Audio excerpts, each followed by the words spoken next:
MP के लिए blueprint तैयार, अब दिल्ली से तय हो रहा प्लान। बीजेपी केंद्रीय नेतृत्व की एमपी पर नजर, विधानसभा चुनाव में कितना पड़ेगा असर। रविवार को राष्ट्रीय अध्यक्ष आए और सोमवार को उसका असर भी दिखा। वरिष्ठ नेताओं के बीच एक के बाद एक मीटिंगों का सिलसिला चला। जाहिर है जेपी नड्डा का ये दौरा कई मायनों में खास था और कहा यही जा रहा है। केंद्रीय नेतृत्व ने एमपी पर बड़ी जीत के लिए ब्लूप्रिंट तैयार कर लिया है और इस पर कैसे काम करना है, इस पर नड्डा ने नेताओं के साथ चर्चा की। जेपी नड्डा बाकायदा टारगेट भी देकर गए हैं, यानी कहा जा सकता है कि इस बार दिल्ली सिर्फ मॉनिटर की भूमिका में नहीं रहेगी, बल्कि योजना को लेकर उसके इम्प्लीमेंटेशन तक में उसकी भूमिका होगी। जाहिर है 200 पार का लक्ष्य ऐसे ही पाया जा सकता है। 2024 के लोकसभा के चुनाव हों, मध्य प्रदेश के अंदर 2023 के आने वाले चुनाव हैं, तो चुनावों की दृष्टि से प्रभावी रणनीतिक तैयारी बूथ अध्यक्ष, महामंत्री बीएलए से लेकर के बूथ समिति, पन्ना प्रमुख और पन्ना समिति को जमीन पर उतारते हुए माननीय प्रधानमंत्री मोदी जी की गरीब कल्याण की योजनाएं, जो गरीबों का जीवन बदल रही हमारी ताकत है, हमारे मुख्यमंत्री माननीय शिवराज सिंह चौहान भारतीय जनता पार्टी की सरकार की योजनाएं, जो हर गरीब का जीवन बदलने का काम इस मध्य प्रदेश के अंदर कर रही हैं, उन सब योजनाओं को लेकर के व्यापक संपर्क, घर घर तक ले जाने की रणनीतिक तैयारी। जिस तरह से रविवार को कार्यकर्ताओं के बीच जेपी नड्डा दिन भर रहे, उसने साफ कर दिया है कि देश में बीजेपी के सबसे मजबूत गढ़ों में से एक एमपी में कोई कोताही नहीं बरती जाएगी। इधर कांग्रेस भी पहले से ज्यादा मजबूती के साथ मैदान में उतरने की तैयारी में दिख रही है। देखिए, न 9 मन तेल होगा न राधा नाचेगी। सिर्फ इश्तिहारों से और अच्छे भाषणों से सरकार नहीं बनेगी। और अब जनता जब समझ चुकी है इश्तिहारों का प्रभाव और भाषणों का प्रभाव, तब उसकी मानस को कोई भी नहीं पलट सकता है। मन बनाकर बैठिए। राजनीतिक विश्लेषकों का मानना है शायद ये पहली मर्तबा है कि विधानसभा चुनाव के लिए केंद्रीय नेतृत्व ब्लूप्रिंट तैयार करे, क्योंकि अक्सर ये देखने को मिलता है कि प्रदेश संगठन के भरोसे ही प्रदेश स्तर पर चुनाव लड़े जाते हैं। लेकिन इस बार बीजेपी का केंद्रीय नेतृत्व प्रदेश संगठन के साथ मिलकर विधानसभा चुनाव की रणनीति पर काम कर रहा है। ऐसे में अब कांग्रेस के सामने चुनौती बढ़ती दिख रही है।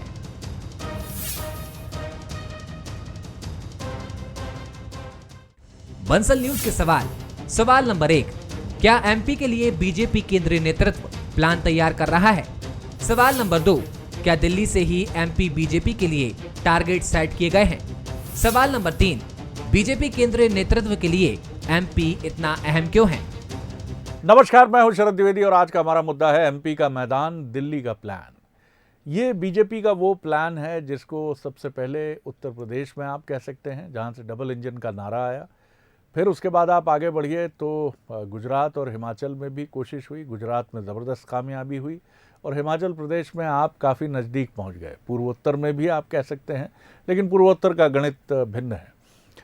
अब ये सवाल बहुत ताकत से पूछा जा रहा है कि क्या बीजेपी अपने एक चुनाव को लेकर अपने एक अलग मॉडल के साथ सामने आ रही है? अलग मॉडल कहिए या केंद्र की एक पूरे हृदय से भागीदारी का मॉडल कहिए। जी हाँ, बीजेपी इस मॉडल के साथ अब राज्यों के विधानसभा चुनाव में भी मैदान में है।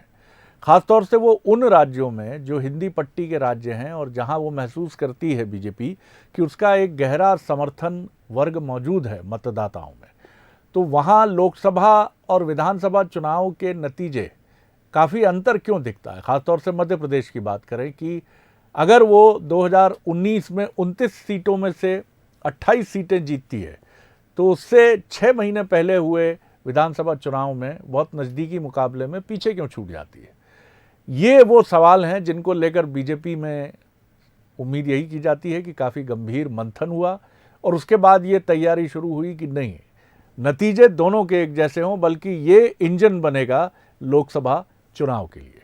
और यही वजह है कि इन 3 हिंदी पट्टी के राज्यों में जहां 2023 के नवंबर दिसंबर में चुनाव होंगे, मध्य प्रदेश, छत्तीसगढ़ और राजस्थान, यहाँ बीजेपी एक ऐसी रणनीति के साथ सामने आएगी जिसमें आप देखेंगे कि प्रधानमंत्री की पूरी उस पर तवज्जो रहेगी, अमित शाह जी की रहेगी, जेपी नड्डा साहब की, और पूरी जो केंद्र की कमान है बीजेपी की वो फोकस्ड होगी। और दूसरी तरफ कांग्रेस के लिए शायद ये कमज़ोर कड़ी है जो उसके लिए चुनौती है, क्योंकि इस समय वैसे भी उसका केंद्रीय नेतृत्व तो कई चुनौतियों से जूझ रहा है। खासतौर से राहुल गांधी की अगर हम बात करें तो कितना सपोर्ट दिल्ली से मिल पाएगा कांग्रेस को, ये बड़ी चुनौती है। आज इसी पर हम बात करेंगे। जो मेहमान हमारे साथ हैं, मिलिए।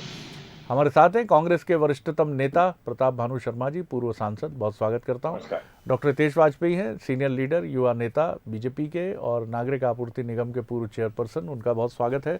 Manoj Saini, executive editor, political editor, हमारे साथ हैं। मनोज, ये जो रणनीति है, जेपी नड्डा जी को हमने देखा, इसके पहले भी राष्ट्रीय अध्यक्ष आते रहे हैं। अमित शाह जी का अपना अंदाज जब वो राष्ट्रीय अध्यक्ष रहे तो भिन्न रहा, उसके पहले नितिन गडकरी जी रहे, उनका भिन्न रहा, राजनाथ सिंह जी का भिन्न रहा। हर व्यक्तित्व तो अपने हिसाब से चलता है। जेपी नड्डा साहब का जिस तरह का मध्य प्रदेश आगमन और जिस तरह की चीज़ें हमने देखी कि जिस तरह का परामर्श वो देकर गए हैं, बात बहुत साफ है, केंद्र का एक पूरा इन्वॉल्वमेंट चुनाव में। बिल्कुल आप ठीक कह रहे हैं। और ये कहा भी गया कि आप लोग रुकिए मत, आप लोग चलते रहिए, आप हमारा इंतजार मत कीजिए कि हमें क्या करना है, हमें जो करना है वो हम कर लेंगे और कर भी रहे।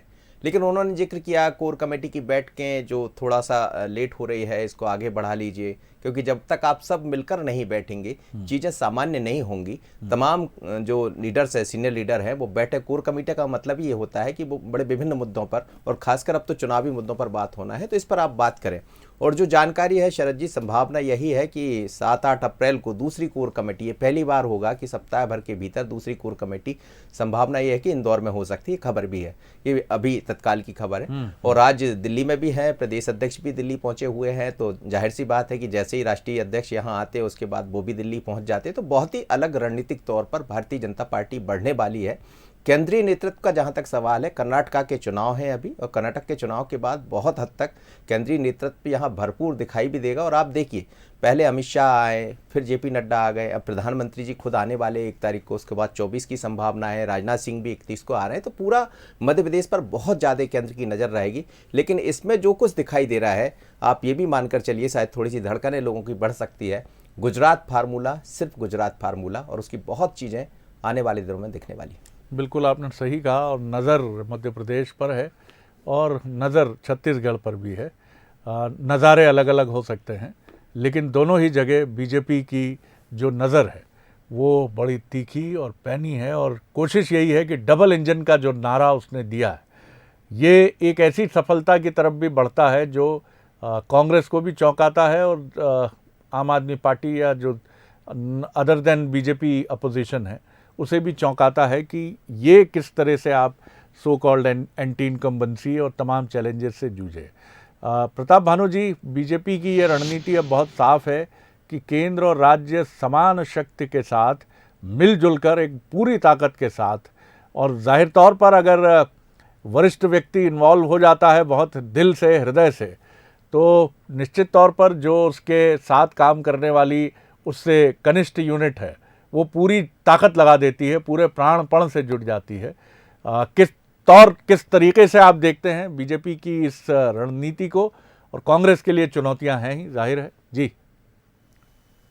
2023 का चुनाव सबके लिए चुनौतीपूर्ण है जी, कांग्रेस के लिए भी है, भाजपा के लिए भी है।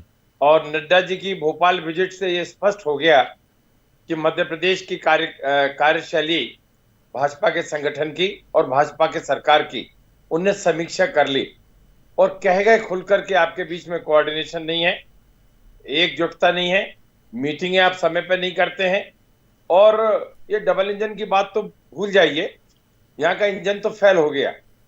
और अब यदि वो दिल्ली के इंजन से मध्य प्रदेश की सरकार को चलाना चाहते हैं तो मध्य प्रदेश और गुजरात में बहुत फर्क है। गुजरात में उनका खुद का टर्फ था, खुद का स्टेट था, शाह का और मोदी जी का। मध्य प्रदेश के मॉडल से चलेगा, मध्य प्रदेश के नेतृत्व से चलेगा। मध्य प्रदेश की डेमोग्राफी अलग है, मध्य प्रदेश के नतीजे अलग हैं, मध्य प्रदेश की समस्याएं अलग हैं। और जब 3 साल में शिवराज सिंह की सरकार फेल हो गई है, ये जनता के सामने है। और ये सरकार कर कुछ नहीं पाई, मतलब ये तो समझ में आ गया कि केंद्र का हस्तक्षेप अनिवार्य है। ये इस नड्डा जी की और शाह के विजिट में सामने आ गया। और दूसरी बात ये भी है कि यदि ये सोचते हैं कि गुजरात मॉडल लागू करना है, जैसा आपने कहा, हमारे सैनी जी ने भी कहा, तो गुजरात में मॉडल ऊपर टॉप से लागू हुआ था, नीचे बॉटम से नहीं हुआ था। तो हम भी देखेंगे कहां से लागू करते हैं, आधा अधूरा करते हैं, कहने की बातें करते हैं, या अफवाही बातें ऐसे ही शिगुफा देके गुजरात मॉडल जैसे लोकसभा के चुनाव में चला दिया और कलई खुल गई कि गुजरात मॉडल तो कुछ है ही नहीं। यदि राजनीति में भी गुजरात मॉडल लाना चाहते हैं तो ऊपर से कर दें चालू। प्रताप जो भानु गुजरात जी, में लेकिन किया था, इससे हम आप स्वागत करेंगे। इससे आप इत्तेफाक रखेंगे कि अगर राहुल गांधी या सोनिया जी या प्रियंका जी मध्य प्रदेश को लेकर कोई परामर्श देती हैं और वो पार्टी की विजय के लिए बहुत आवश्यक है, तो ना कमलनाथ जी को आपत्ति होगी, ना प्रताप भानु जी को होगी, ना तमाम बड़े नेताओं को आपत्ति होगी? नहीं, सलाह देना अलग बात है जी, परामर्श करना अलग बात है, और मार्गदर्शन देना अलग बात है, परंतु डबल इंजन की बात करना, हस्तक्षेप करना और मध्य प्रदेश की सरकार और मध्य प्रदेश के संगठन पे विश्वास नहीं होना, ये दोनों अलग अलग चीजें हैं शरद जी। चलिए, इसलिए जो उनने कह दिया उसका एनालिसिस कर लीजिए, जो हमें राजनीतिक रूप में समझ में आया वो हमने आपको बता दिया। डॉक्टर वाजपेयी, राजनीतिक तौर पर प्रताप भानु जी अपने नज़रिए से, कांग्रेस के नज़रिए से उसको देख रहे हैं, वो उनका अधिकार है, जाहिर है वो देखेंगे और उस पर टीका टिप्पणी भी आपने करेंगे। पूछा तो मैं अपनी बात तो बताऊंगा ना। बिल्कुल बिल्कुल सर, बिल्कुल, इसीलिए मैं एहतराम कर रहा हूँ उसका। जी सर, जी, मैं उसको स्वीकार कर रहा हूँ सर। जी, डॉक्टर हितेश वाजपेयी। देखिए, आज का आपका जो कार्यक्रम है शरद जी, वो बहुत अच्छा कार्यक्रम है और मुझे तो एक अवसर मिला है कि मैं इस कार्यक्रम पे अधिकृत रूप से क्या बोल सकता हूँ, क्योंकि आपके कई प्रश्न हैं इसके पीछे। बाकी देखिए, शर्मा जी का मैं आदर करता हूँ, तो उन्होंने जो कहा है मैं आपका बहुत आदर करता हूँ। मुझे कोई आवश्यक नहीं कि मैं उस पर टिप्पणी मैं आप करूं। दोनों को प्रणाम करता हूँ। जी। तो मैं 2-3 बातें कहना चाहता हूँ कि बिल्कुल हाँ, गुजरात मॉडल था क्या?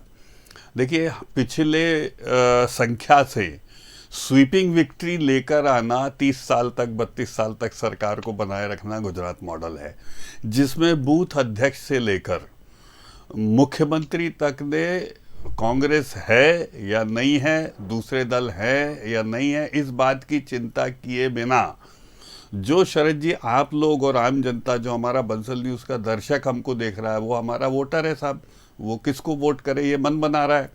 उसको ऐसी नीतियां देना, उसको प्रत्याशी के रूप में, ध्यान से सुनिएगा सर, ऐसे नेता शोकेस करना जो उसके मनोनुकूल हो, क्योंकि पार्टी पर तो उसको विश्वास है। तो इसीलिए उसने हमको लगातार केंद्र में भी दूसरा टर्म दिया है और यहाँ पर भी, चाहे उपचुनाव हो, सभी चीज़ों में, इवन पिछले चुनाव में भी हमको वोट मिले, काफ़ी वोट मिले, कांग्रेस से ज़्यादा भी मिले हैं, सब चीज़ें हैं। तो हमको इसको इंटैक्ट रखना है। तो अरुण जेटली जी एक बात कहते थे कि सफलता माउंट एवरेस्ट के शीर्ष पर बैठने जैसी होती है, तो वहाँ घर नहीं बनाए जाते हैं। तो हम लगे हुए हैं, उसी को हमने लक्ष्य बना लिया है कि वहाँ घर कैसे बनाया जाए। तो वहाँ घर बनाने का आशीर्वाद भी जनता ही देती है। तो फिर रिपीट कर रहा हूँ शरद जी, हमारी कुंजी क्या है, गुजरात मॉडल क्या है। आपको पिछली बार की विधायक संख्या याद होगी गुजरात की क्या है, और इस बार की विधायक संख्या ध्यान होगी, और लगातार मैंने 3 दशक से हम वहाँ पर हैं ही। तो इस सब बातें हमको अहंकार ना दें। तो फिर बता रहा हूँ, बूथ से लेके मुख्यमंत्री तक मेहनत करेंगे। हमको कांग्रेस की ओर नहीं देखना है, क्योंकि कांग्रेस कभी कभी सर मैंडेट को उस तरीके से नहीं ले पाती है शरद जी। हमको नीतियां ऐसी देनी है, हमको कार्यक्रम ऐसे देने हैं जो आपके और आपके दर्शकों के अनुकूल हो, मनानुकूल हो, और सबसे इम्पोर्टेंट, विधायक प्रत्याशी नेता हमको ऐसे शोकेस करने हैं जो आप लोग चाहते हैं। और इस पे बहुत तेज़ी से काम चल रहा है, और मुझे लगता है यही संदेश, जिसकी ओर मनोज जी ने भी इशारा किया है, हमारे जेपी नड्डा साहब राष्ट्रीय अध्यक्ष ने आके सबकी पीठ पर हाथ रखा है। और आपने बिल्कुल ठीक कहा, कल से जो आप सब चीज़ें देख रहे हैं, वो हो सकता है कि, क्योंकि मैं उस बैठक में नहीं था तो उस पर कोई बैठक के कंटेंट पर नहीं बोल सकता हूँ, लेकिन इतना ज़रूर कह सकता हूँ कि उस दिशा का संकेत है। रहा सवाल आज दिल्ली में होने का शरद जी, तो शरद जी आज मंगलवार है, आज हमारी संसदीय दल की बैठक होती है, नियमित होती, बिना नागा के वहाँ पर, और उस बैठक को प्रधानमंत्री जी संबोधित करते हैं। और जब आप और हम चर्चा कर रहे हैं, बिल्कुल, तो इस समय सभी नेता वहाँ के हमारे मुख्यालय पर हैं, जहाँ शिलान्यास कार्यक्रम और लोकार्पण हो रहा है। थोड़ी देर पहले प्रधानमंत्री जी भी उसको संबोधित कर रहे थे। प्रधानमंत्री से अधिक वहाँ वो संगठन के एक प्रतिनिधि के तौर पर मौजूद है बीजेपी के। मनोज, ये एक बड़ी, इसके मनोविज्ञान को अगर हम समझें, जो डबल इंजन की बात कही जाती है या बीजेपी के केंद्रीय नेतृत्व की राज्यों के चुनाव में भी 100% भागीदारी की बात की जाती है, क्योंकि आमतौर पर राज्यों का चुनाव बीजेपी हो इसके पहले या कांग्रेस हो, ये मुख्य तौर पर राज्य के जो अलंबरदार लीडर्स हैं, जो रूलिंग पार्टी है, तो मुख्यमंत्री जी पर छोड़ दिया जाता है। अपोजिशन है अगर कांग्रेस बीजेपी की, तो वहाँ पर प्रदेश अध्यक्ष के ऊपर छोड़ दिया जाता है।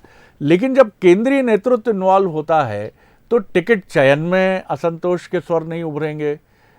कई चीज़ें ऐसी होती हैं कि मुख्यमंत्री और प्रदेश अध्यक्ष भी कई जगह उनको लगता है कि बहुत वरिष्ठ लोगों की बात है, और ऐसे लोगों की बात है जो राजनीति में शायद उनसे भी काफ़ी वरिष्ठ हैं, उनके बारे में वो क्या बोलें, तो वहाँ से भी फिर आपको दिल्ली से मार्गदर्शक संहिता मिल जाती है। तो इस मॉडल के फायदे मोटे तौर पर और क्या क्या आपको नज़र आते हैं? देखिए, गुजरात फार्मूला का जब जिक्र होता है तो मतलब ही मकसद भी यही है कि वो जो फार्मूला सामने आएगा, मान लीजिए किसी के टिकट कटते हैं तो फिर जवाब होता है कि साहब आपने ऐसा कर दिया वैसा। अब दिल्ली से तय हो गया तो ये तो साफ है कि दिल्ली ने तय कर दिया, तो अब कुछ बचा ही नहीं। हमने गुजरात में देखा था, एकदम से झड़ी लगा दी थी।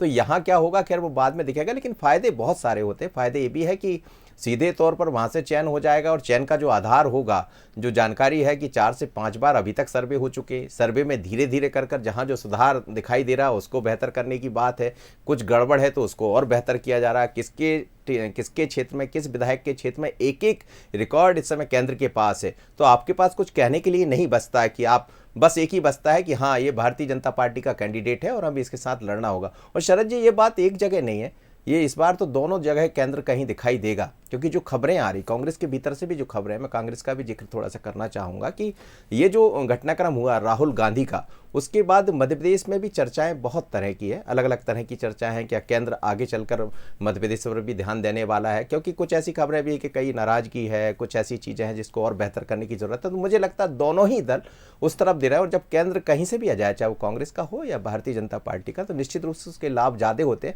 लेकिन उसके बीच में संयोजन बहुत जरूरी है कि आप कितना उनको संयोजित कर पा रहे हैं। इसीलिए उन्होंने कहा कि बार बार कोर कमेटी की बैठक कीजिए, आप लोग आपस में बैठिए, आप अपना काम करिए, हम अपना काम करें। तो हमें लगता है इसी तरह आगे बढ़ने वाली भारतीय जनता। प्रताप भानु जी, यही सबसे महत्वपूर्ण चीज़ है कि चाहे राहुल जी हो, मैं फिर उसी बात पर लौटता हूँ, या प्रियंका जी हो या सोनिया जी हो, और वो अगर मध्य प्रदेश के अफेयर्स जो हैं, पॉलिटिकल अफेयर्स हैं, बड़े नेताओं के बीच के मामले हैं, उस पर अगर वो सप्ताह में एक बार रिपोर्ट लेना शुरू कर दें कि कैसे बैठ रहे हैं आप लोग, क्या अपडेट है, अभी क्या हुआ है, तो मुझे लगता है इससे कांग्रेस को और गति मिलेगी।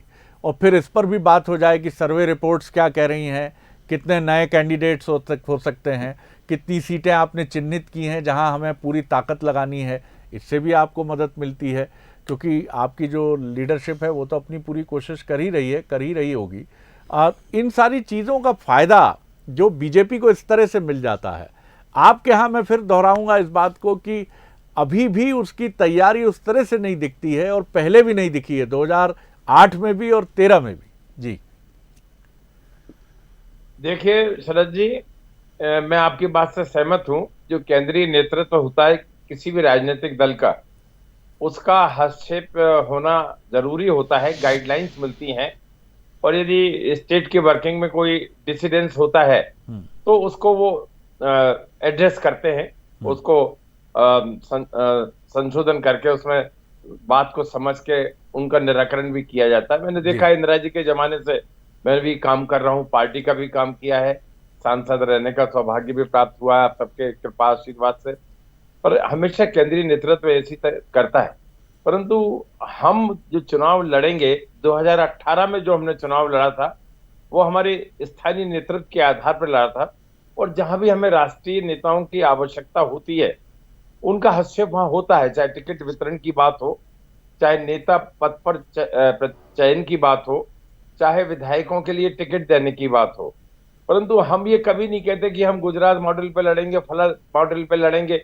हम मध्य प्रदेश के अपने खुद के मॉडल पे लड़ेंगे, कार्यकर्ताओं के बलबूते पर लड़ेंगे, प्रदेश के नेतृत्व पे लड़ेंगे। यदि उनके पास डबल इंजन की बात करते हैं तो हमारे प्रदेश में भी डबल इंजन है हमारे पास में जी। हमारे पास नेतृत्व है कमलनाथ जी का और दिग्विजय सिंह जी का, हमारे जी, डबल जी। इंजन हमारी स्टेट में ही है, हमें बाहर से डबल इंजन नहीं लाना पड़ेगा। जी हाँ, जी इसलिए हाँ। हमारा धरातल मजबूत है, कार्यकर्ताओं का आधार मजबूत है। निरंतर हम 1-1.5 साल से काम कर रहे हैं। धोखा जो हम खा चुके 2018 की जीत के बाद, तब से ही लगातार कमलनाथ जी सचेत होकर बिल्कुल संगठन डॉक्टर को साहब, आता हूँ आपकी मंडलम सेक्टर पोलिंग बूथ तक हम लोग काम कर रहे हैं और संगठन के आधार पर चुनाव लड़ेंगे। हर चुनौती हमें स्वीकार है। हमारी 170 180 सीटें आएंगी। स्पष्ट जी। चौथाई बहुमत की सरकार हमारी बनेगी, चलिए, दावे ये हम भी शुरू हो स्पष्ट गए बहुमत से कह हैं। सकते हैं। बीजेपी का दावा 200 पार और उसके नजदीक खड़ी होने का दावा कांग्रेस अरे का वो कि बीजेपी वाले तो 170। पिछली बार भी कह रहे थे, पर 100 के पार बड़ी मुश्किल से हुए। नहीं, दावे तो हम कह रहे हैं दोनों ही अब दलों की के बार थे। आर पार। जी। शरद जी, अब लेकिन की बार आर पार। आपके सबसे बिल्कुल। ज्यादा आपके इस नारे ने मुझे आकर्षित किया कि कमलनाथ जी और दिग्विजय सिंह जी के रूप में आपके पास भी डबल इंजन है। आपका ये नारा बड़ा डबल अपीलिंग इंजन लगा है, मुझे। हमारी जी स्टेट का डबल इंजन है। जी हाँ, हमारे- जी हाँ, जी हाँ। डॉक्टर हितेश वाजपेयी। देखिए साहब, अब चूंकि पहले उस राउंड में मैंने कांग्रेस को छोड़ दिया था, तो मैं कांग्रेस की चुनौतियों के रूप में कंपैरेटिव जरूर बोलना कवर चाहूंगा। कर लो, वाजपेयी जी कहने को ना रह जाए। नहीं, मैं कंपैरेटिव जरूर कहना चाहूंगा। मतलब मैं तो चाहूंगा कि कांग्रेस का जो स्टीम इंजन है वो थोड़ी रफ्तार ले, ताकत ले और कुछ हम लोगों के साथ वाकई में प्रतिस्पर्धा करे, क्योंकि बिना उसके अच्छा नहीं रहता। दूसरी बात सर, जो शरद जी आपने बात कही है, मैं शर्मा जी की बात से बिल्कुल सहमत हूँ कि कांग्रेस की प्रदेश इकाई अपनी दम पे चुनाव लड़ती है और उसका एक बहुत बड़ा कारण शरद जी, आप लोग एनालिस्ट हैं, जी, जी। कि केंद्र के राडार पर मध्य प्रदेश है ही नहीं कांग्रेस में आज की डेट में, और इस वजह से कांग्रेस को ज्यादा नुकसान हो रहा होगा संगठन को, और जो इधर उधर जाने की भी बातें होती हैं कई बार वो भी होती है शरद जी। और ये मैं किसी केवल विपक्ष का होने के नाते नहीं कह रहा हूँ, चूंकि मैं कह सकता हूँ कांग्रेस में नहीं हूँ, तो इसलिए मैं इस ओर ज़्यादा ध्यान रखना चाहूँगा। और दूसरी बात, इस वजह से क्या होता है, जैसे अभी पूरी पार्टी कहाँ उलझी हुई है, पूरी पार्टी आप देख रहे हैं कि संसद सदस्यता, मकान या 2 साल की सजा हो गई है, अब उसके लिए वो आगे जाकर सेंटेंस को 15 दिन बाद रोकने के लिए जाएंगे। को जरा सी चिंता नहीं है। प्रियंका जी ने जैसे मोर्चा खोला हुआ है बड़े, तो अपने भाई के लिए उन्होंने 3-4 बार मेरा भाई कहा, और वहीं भारत के प्रधानमंत्री को उन्होंने कहा ये कायर है। तो देखिए साहब, 2/3 बहुमत के आसपास जो लेकर आ रहे हैं, उस भारत के प्रधानमंत्री को नहीं कहा जाता। तो मुझे लगता है ये कुछ चीज़ें ऐसी ऑब्सेस्ड हो रही हैं कि वो सारी लटियन पे वो लोग ट्रैप हो रहे हैं कांग्रेस के लोग। तो मुझे ऐसा लगता है कि फिर ऑटो मोड पर जाएगी मध्य प्रदेश कांग्रेस। और इस बार साहब, और ऐसा नहीं, सिंधिया जी मजबूत नेता थे, मैं इसको नकारूंगा नहीं, और ये नुकसान कांग्रेस का बड़ा हुआ है। तो मुझे लगता है कांग्रेस के पास हैंडीकैप्स बहुत हैं, सेंटर के रडार पर नहीं होना, जिसकी ओर आपने भी इशारा किया है कि बैठकों का या ध्यान नहीं दिया जाना, व्हाटएवर। और दूसरा, ये जो क्रम चला है दिल्ली का, ये सर शरद जी रुकेगा नहीं सर। तो इसीलिए मुझे लगता है ये तो स्टीम इंजन से ही लड़ना पड़ेगा। बहुत कम वक्त है मेरे पास। जो बात डॉक्टर हितेश वाजपेयी कह रहे हैं कि एब्यूसिव नहीं होना चाहिए आपको, ये दोनों के लिए खुला है। ये बात बीजेपी के लिए भी उतनी खुली है जिसकी आपको कोसना नहीं चाहिए, खासतौर से उस स्थिति में जब आप चुनौतियों से घिरे हों। और यही वजह है कि कमलनाथ जी को हम कभी देखते नहीं कि वो कभी इस तरह की लैंग्वेज का इस्तेमाल करते हुए नजर आए, और यही बात शिवराज सिंह चौहान जी की हम देखते हैं कि ये दोनों ही नेता कभी इस मोड पे नज़र नहीं आते हैं। क्या, ये सवाल थोड़ा अलग है विषय से हटकर, लेकिन क्या कांग्रेस को अपनी चुनावी रणनीति का हिस्सा इसको भी बनाना पड़ेगा कि आप मुद्दे और नए विचारों पर आएं, बजाय कि आप बात करें बार बार नरेंद्र मोदी जी की, प्रधानमंत्री की, और एब्यूसिव लैंग्वेज और तमाम चीज़ें बीजेपी को लेकर यूज़ करें? देखिए, मुझे लग रहा है बीजेपी को इंतजार ही इस बात का है, और खासकर मोदी जी की जो टीम होगी या भारतीय जनता पार्टी के वरिष्ठ लीडर होंगे, उनको इंतजार ही इस बात का होता है कितनी बार मोदी जी का नाम आप ले रहे हैं। और आप देखिए, ये कोई पहला चुनाव तो है नहीं, जहां जहां आपने मोदी का नाम लिया है उसका लाभ निश्चित रूप से भारतीय जनता पार्टी को मिला। तो हमें लगता है जब भी आप किसी भी मन से, चाहे वो बीजेपी के लोग बोलें किसी के लिए, राहुल गांधी के लिए भी आप भी बोलते हैं तो ठीक बोलें, या आप मोदी जी के लिए बोल रहे हैं तो ठीक बोलें, क्योंकि केजरीवाल उसका बहुत अच्छा उदाहरण है मुझे लगता है। और ऐसे कई उदाहरण आप याद कीजिएगा कि उत्तर प्रदेश में भी कुछ चीज़ें दिखाई दी थी जिसका असर दिखाई दिया था। तो हमें लगता है इन चीज़ों की तरफ दोनों ही पार्टी को सोचने की जरूरत है, लेकिन कम से कम मोदी का नाम लेंगे तो मुझे लगता है नुकसान ज़्यादा है।